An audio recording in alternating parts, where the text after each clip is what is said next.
From the beautiful campus of Casper College, it's the T-Birds Coaches Show, bringing you game breakdowns, expert analysis, and exclusive interviews. Here's your host, Tom Myler.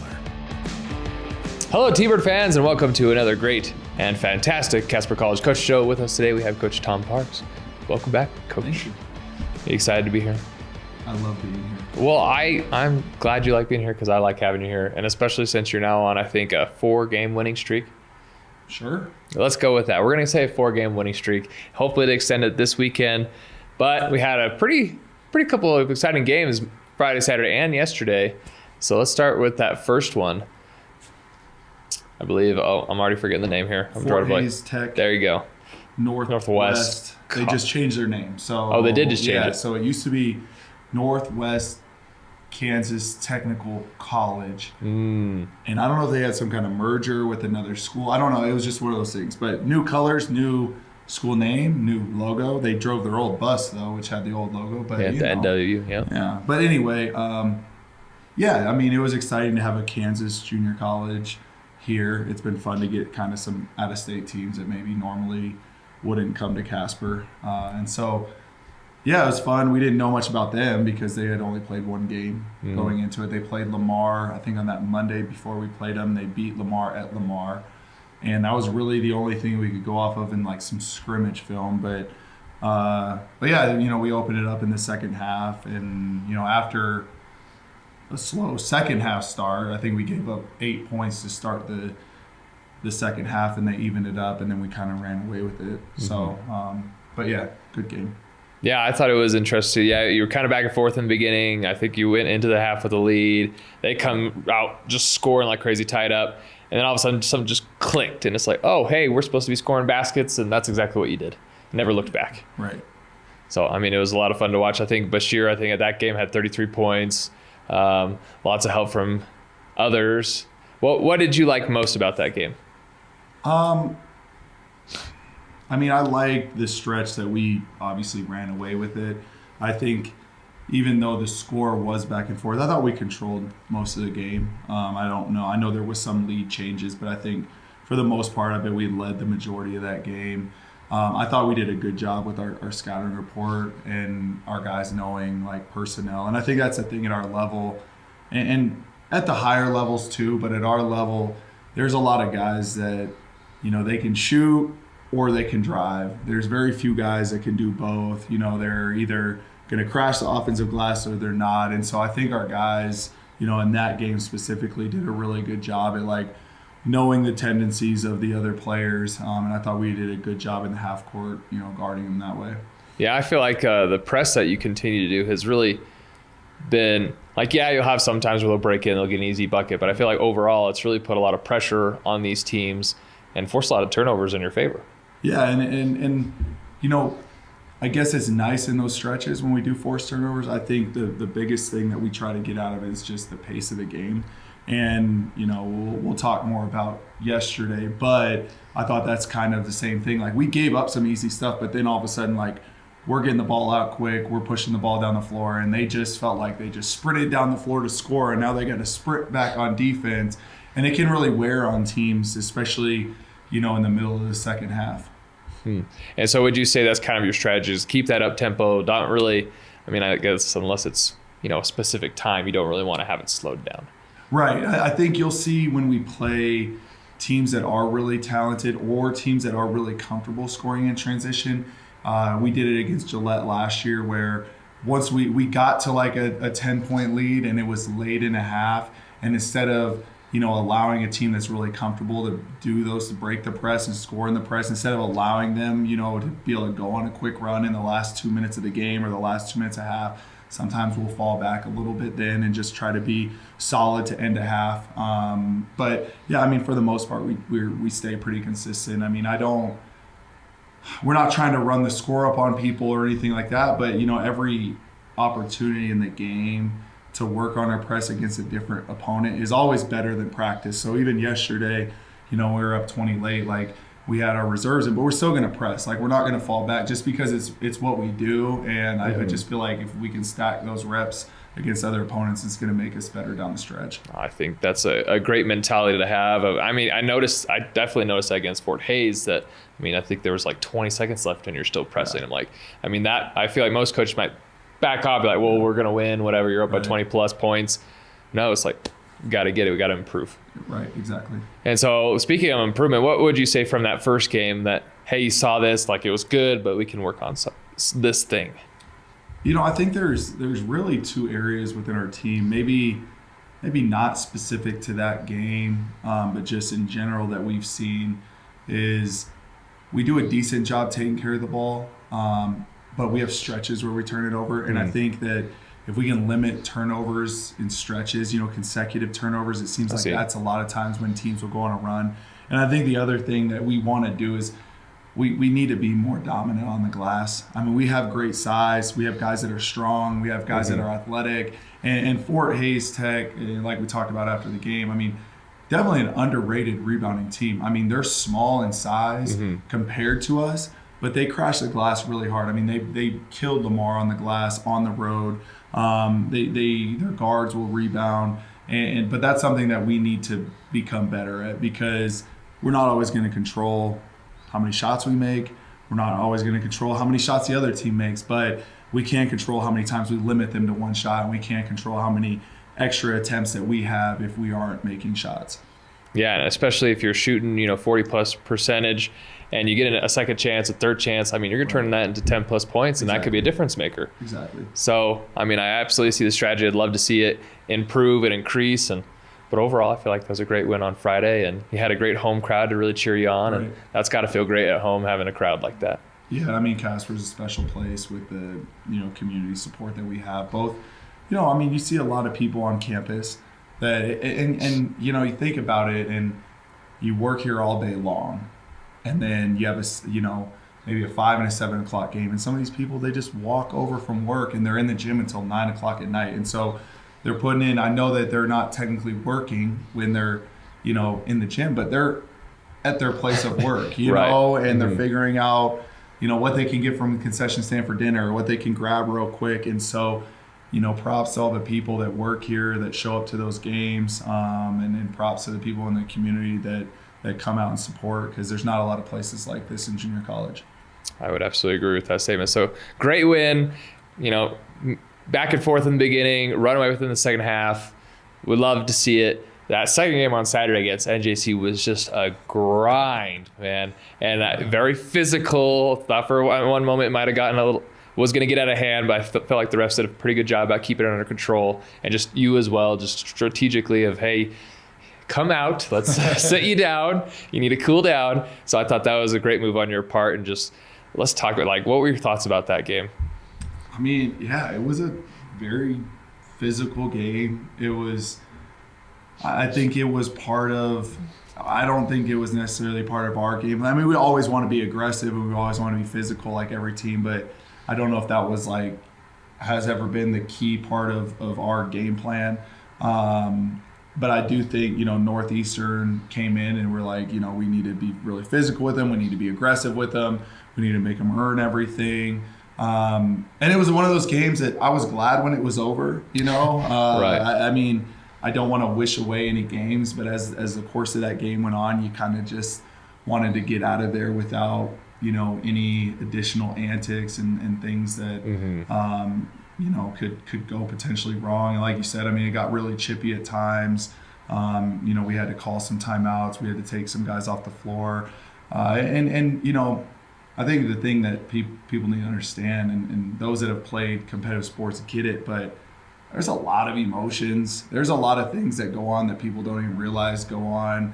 And we're all about changing lives and impacting lives and trying to help these guys understand, that they need to keep their composure. But it's not easy. Right. It's not easy if you're getting pushed around the whole game, and guys are saying certain things to you to lose your cool. And fortunately, I've been there as a 19-year-old basketball player in college, and I'm not going to say that I was perfect. And I think that's a big reason why I coach is to try to help guys learn from things that maybe I wasn't great at when I was their age, but wish I could have gone back and been like, I wish I would have kept my cool in this situation. And so it was really chippy. There was an insane foul count. I think they had 4 players that fouled out of that game. Yeah, and here's the thing is like, I think we have it's easy for me to say this because we won, right? But I think we have unbelievable officials in our region. I think we've put officials in a really tough situations this year because we have had very physical, aggressive games. But I would say like everywhere we've been, both neutral games and home games, we draw a lot of fouls because it's how we play. Right. I think we put the defense in a very tough situation because, we run a dribble drive offense where every time someone gets a catch, like somebody has to guard that player. We're not just passing the ball around and setting some screen action. I mean, we really try to put pressure on the defense. And I think we have some tough matchups. And one way to stop somebody is to foul them. And I think, the foul count was very lopsided, but sometimes teams foul more than other teams. And I think that you could go back and watch the film, and there's always going to be questionable calls on both sides, but we kind of just kept getting fouled and didn't make a lot of our free throws. Oh yeah, that's a whole other. That's another area of improvement, which we will be working on today. I think it was 50, just over 50%. We were 28 of 50. We shot 50 free throws. And it's interesting because I think there's a lot of different approaches. Some people are like, we'll get in the gym, shoot more free throws. If you don't think we're shooting free throws, we're shooting free throws. I believe you. But there's a huge mental component to it too. And so today we're actually going to watch some film, and we're going to do some imagery and visualization on, probably more specific to free throw shooting. It's something that I'm very passionate about, just like the sports psychology component, but something that probably isn't worked on enough because everyone says the game's 90% mental or whatever percentage you want to do, but you don't spend 90% on visualization and self-talk and mindfulness and some of those things. So we're gonna try to do some of that stuff and try to get better, maybe without having the physical toll on our bodies, because we have played a 3 games in 4 days and we've practiced every day. I mean, that's a great point that you've got a lot of wear and tear. You've got a couple of injured players that'll probably be sitting for this weekend, just kind of get them fully healthy. I don't know what that decision will be, but it's a lot of work, and you're just going to turn around again and play, I believe it's Thursday, Friday, and come back again, and then have another couple days and play another weekend. It's just, man, it's a nonstop grind for sure. I can't imagine the kind of the pressure with, the student athlete of, hey, you've got to make sure to stay up on your classes and also with with your practices and games. And so it's a lot of effort that they're putting in there. Yeah, and I think that's, again, I think student athletes sometimes people might feel like, oh, they get a handout or they get that. I mean, they have a very difficult life to balance, and,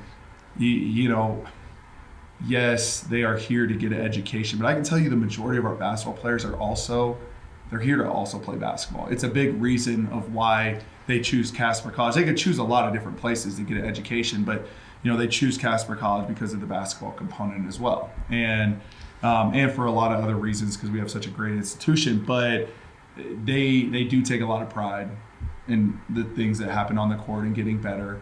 But then we are gone for 3 days during the week, and they're having to take tests early that they might miss a study session, or they might, have to condense, their studying and try to learn some things quicker than, someone that gets to take it on the Friday and they got to take it on Tuesday because we leave, tomorrow. So there's a lot of things I think people don't think about. I think we have great professors that work with our student athletes on some of those scheduling.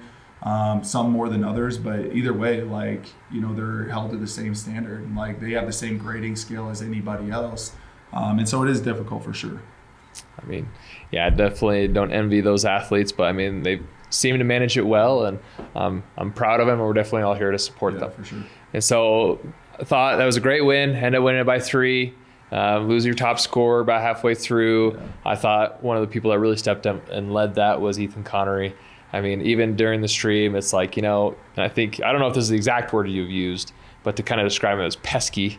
Yeah. And you could really see that in his style of play, just hustle, and kind of in your face, and just really won't let you get anywhere. And then he's even crashing the boards as well. Yeah, I think he's our leading rebounder. Steven may have passed him from last night's game, but I think he had 8 last night. But, Ethan's one of those people I think anybody can get behind and cheer for. Not to say that they shouldn't for everybody, but right. I love basketball players. I mean, one reason I love Steph Curry is if you just saw Steph Curry, there's nothing physically that would have said this guy should be one of the best to ever play the game. I can agree with that. And I think you look at Ethan Connery, and Ethan could have been bad at basketball. He could have been, or he could have done something else. I think he loves the game so much. He's somebody that's continued to bet on himself, throughout his time as a basketball player.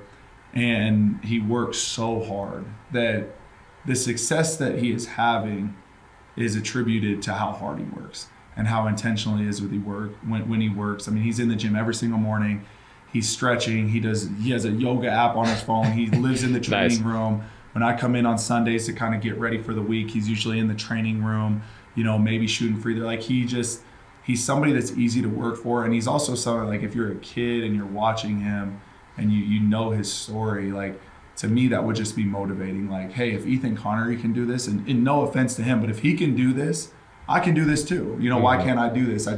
It's hard, and you got to put in the time, and you got to put in the work, and you got to be organized, and you got to be prepared. But Ethan does all those things, and it's so amazing to see all that stuff come to light, when it's game time, and everyone gets to see that part of it. But they don't see how much time and dedication he really puts into it. Yeah, and he definitely puts a lot of effort into it. So we're proud of all your players, and Ethan's definitely a great guy. Yeah. So Monday night you play, and I thought you had a great game. Started once again a little slow there in the first 5 minutes, and then really picked things up. Steven Osei had a double-double, and brought him up already. He had 11 rebounds, I think 19 points, I want to say. 23. Led the team, I believe, actually. Yeah. But another great thing was just, you were without Bashir, and you had 4 or 5 guys in double figures. Right. Like, what a great team effort. You got to love to feel, as a coach, you got to love to see that.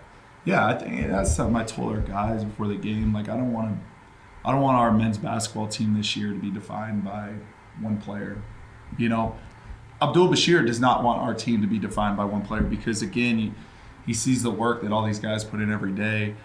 We have a lot of players that do not play very much for us that probably could be starters, if not some of the best players on another team. They choose Casper College because of the tradition, because of the players that have moved on before them, because of all the resources they have here, because of the living conditions they have here. They have a great quality of life here. They choose they choose it for all these reasons. But then you have all these guys that were, Bouai Luwak was they have a youth player of the year in the North and the South in the UK, and he won it for it. He was arguably one of 2 of the top 2 youth players in the UK, but he barely plays for us.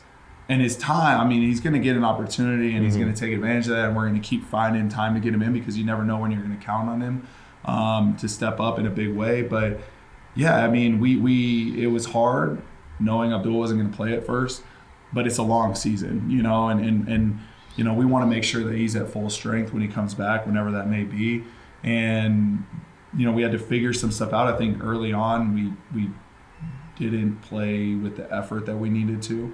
I think it is one of those things where you can have 3 guys playing really hard and you can have 2 that aren't, and it changes a lot, Right. And I think that's kind of what we had in the first few minutes of the game. We made some early subs, and then we figured it out. And then as the course of the game went on, I thought we played harder and harder, which is what you like to see. But it's nice to see it from the jump, and we didn't get that at first, but guys stepped up. I thought our bench was really good.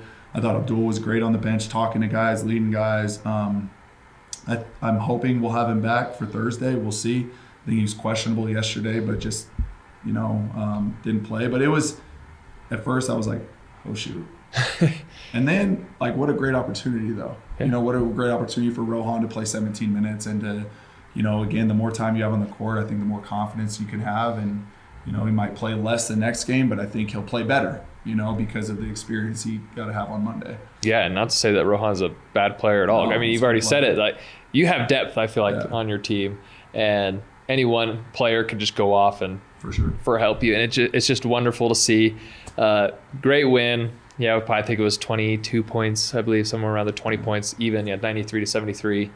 And I mean, what was probably your favorite aspect of the game that you enjoyed the most? I thought our persistence on getting Steven the ball, he was very dominant. He was 9 for 13 from the field. Did great. I think he missed a putback dunk. I think he maybe missed one other dunk. But 9 for 13 from the field. And, he's going against a kid that was 7'1". It's not like he was and then they, we got him in foul trouble. I believe he ended up fouling out. They had to have others, and it didn't matter what matchup they threw on him. But it's not just about Steven doing what he needed to do once he got the ball. I mean, it's also you have to find ways to get him the ball in areas that he's going to be successful. And I thought our players did a great job at that. I think it was eye-opening, even for Abdul, some of the guys that were off, is like, hey, if things aren't going right, like what a great resource we have in Absolutely. Steven. And if he can do that against that kid, like he can do it just about against everyone. He's been very efficient.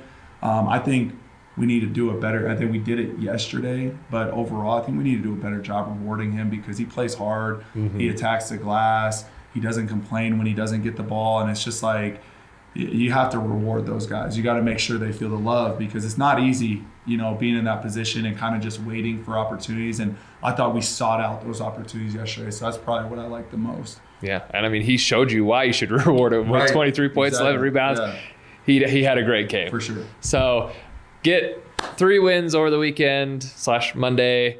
You're going off to North Idaho, Coeur d'Alene, Idaho, whatever, right? Coeur d'Alene. Yep. And you're going to play North Idaho for the 3rd time. Yeah. You've won the first 2. Let's just talk. How's that dynamic of playing a team 3 times in probably about a month?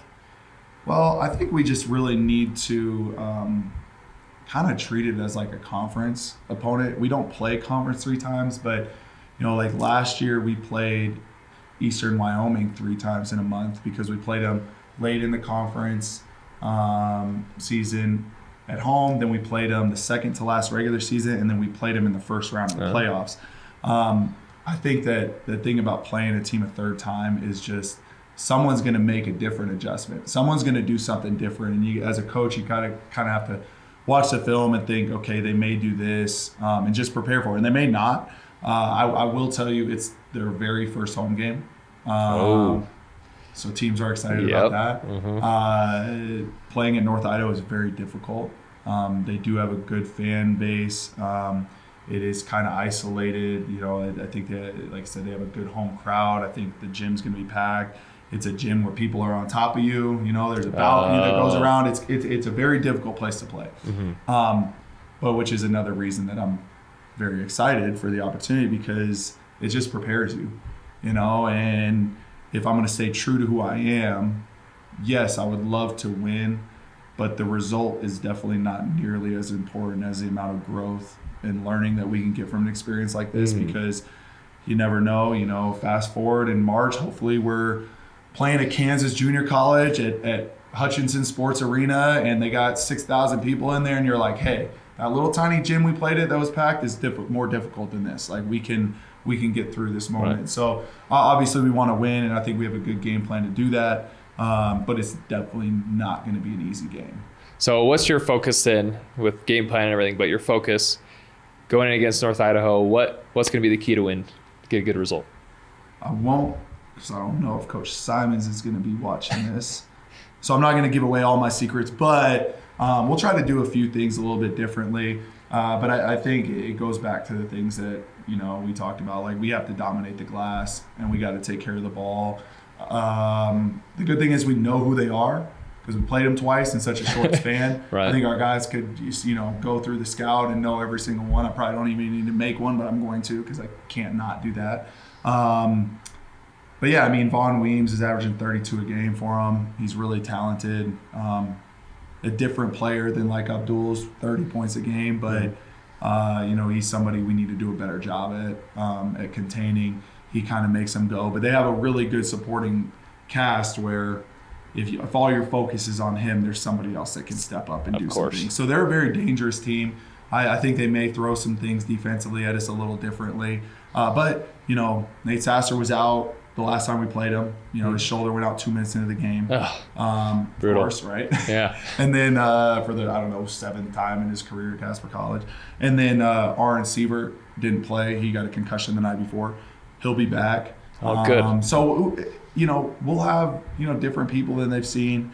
They were both there for the first game and they had some success. So it's almost like we played them a third time, but we're going to be playing them with kind of a different roster. And now we have guys that have stepped up that also they haven't seen. I think Blake Neverdone's doing a great job. Parker Davis has stepped up and done a great job. Camille is Camille. He's just a hooper out there, and you kind of just got to let him go. And so I think we have some pieces that are, excited for the opportunity that maybe didn't get as much, playing time the first couple times around that will probably play more. All right, well, we're excited to watch that one. Then you have another quick turnaround because you're not just going to drive 13 hours and play one game.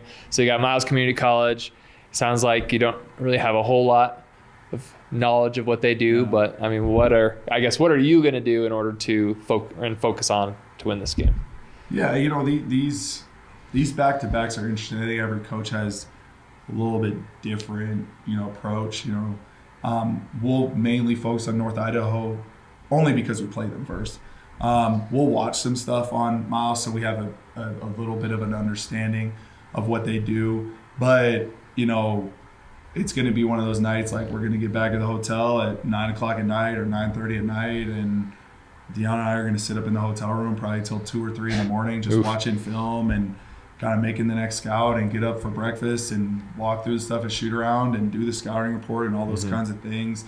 But it's also very much like a postseason tournament. Like you have such a quick turnaround that you probably need to know a little bit, but for the most part, like you really got to focus on what's here and now first and then switch gears and focus on the next opponent. So not a lot of time to enjoy your success or to sulk in your feelings if you lose. You kind of just got to move on. You got another opportunity the next day. Well, a great opportunity to learn and prepare for, you're right, the playoffs because you're playing quick just like you are right now. Exactly. So we love having you here, Coach. Thanks for coming in. And, well, anything, last final words for you to say before we tune off? No, just grateful for the crowds these past 3 days. And Thanksgiving's a big tradition here at Casper College. And, that'll be here next week. So, plan to, stuff your faces Thursday and then just sit back in our super comfortable stadium chairs and just let it all digest with 2 days of basketball the following week. I love it. So they're on the road this weekend, but you heard them. Enjoy that Thanksgiving. And then after Thanksgiving, you get to watch some, of course, of men's and women's basketball. Yep, absolutely. Well, Tiber fans, thank you very much, and we will see you next time.